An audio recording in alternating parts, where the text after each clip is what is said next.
Hey everybody, Dr. K here, and today we are talking about priorities again. We're going to talk about block scheduling. This is a really great tool that you can use no matter what line of work you're in.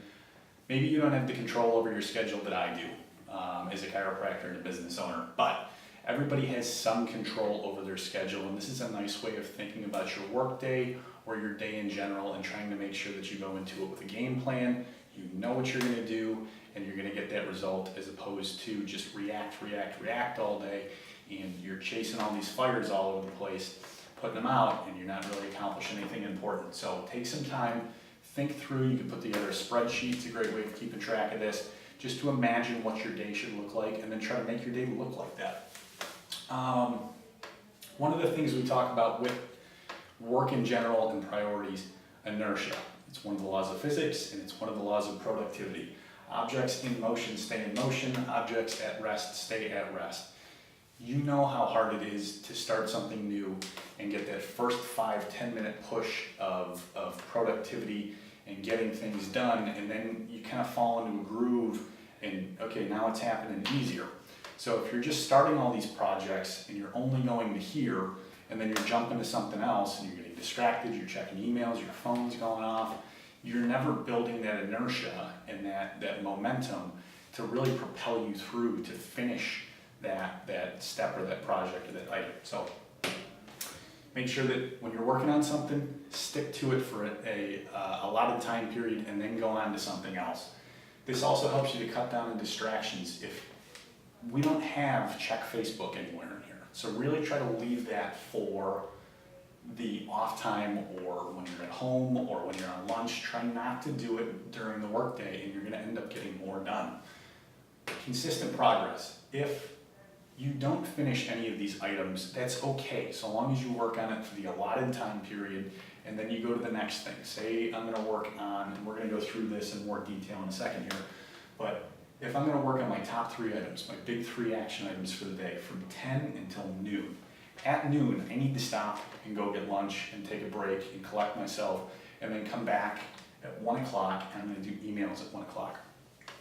That helps you to keep your momentum and to make consistent progress toward these end goals. Even if you don't finish it, if you put that work in and you start the project and you really get a push there, when you come back to it, there's less to do as opposed to just leaving it and then you've got to start from scratch and you've got to go A to Z as opposed to maybe just G to Z.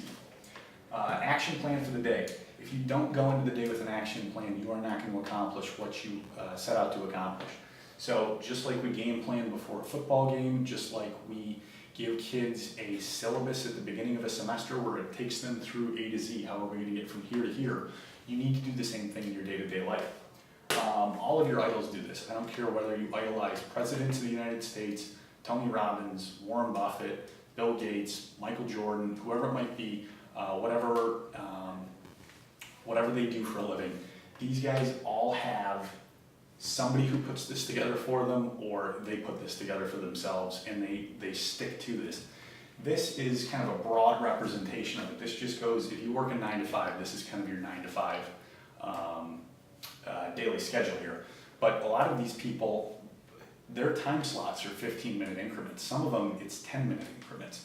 So we're going to go through just in an hour-long format here and show you what this should look like. Work day is going to start at 9 o'clock. From 9 o'clock until 10 o'clock, you are going to check emails and make your phone calls.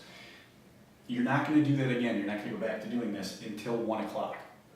There's a lot of people that see great success with this because every time that little new mail indicator on your computer shows up and you go look at it, it breaks your momentum on whatever you were working on in the past. So if you can space this out and say only check emails and make phone calls twice a day, you're going to cut down on those distractions and get more done. 10 o'clock, from 10 until noon, we're going to jump to our big 3 items. So the big 3 items we talked about in one of our former videos, where you're going to list out the top 3 most important action items for the day. You're going to tackle those between 10 and noon. If you need to get something done and you don't meet your noon deadline, you're leaving yourself time in the day, as opposed to starting at, say, 3 o'clock, and now there's not much time left in the day. So it's going to cut down on the stress from that as well. Take a lunch. I can't stress this enough. A lot of people work through lunch.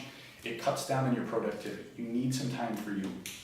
So at noon, we're gonna take a lunch. At 1 o'clock, we're gonna come back and we're gonna check our emails and phone calls from the afternoon. We're gonna take care of that. At 2 o'clock, we're gonna get to our busy work, or the rest of the items on our to-do list that did not make the top 3. Work on that for an hour. When you're done at 3 o'clock, put it down, jump on to the next thing. Say we've got meetings from 3 to 4. We're gonna go through our meetings. We're gonna tell people, hey, respectfully, I need to get on to my next action item, if you can, that kind of job. And then at 4 o'clock, we're gonna work on new business. I don't care what industry you are in, everybody has to do marketing. New lead generation, looking into new business, brainstorming, new business ideas, whatever it might be. We're gonna work on that at 4 o'clock. At 5 o'clock into your workday, clean up your office space. It really helps when you can walk in the next morning and there's not stuff everywhere, and it kind of closes out the day.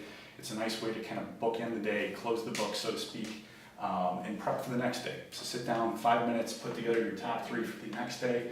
Think about what you got done that day. Think about where you fell short on some of these items, and then work on correcting it the next day. It's a really nice way to get more out of your day, work on your productivity, cut down on distractions, and make more time for yourself, for your health, and for your family.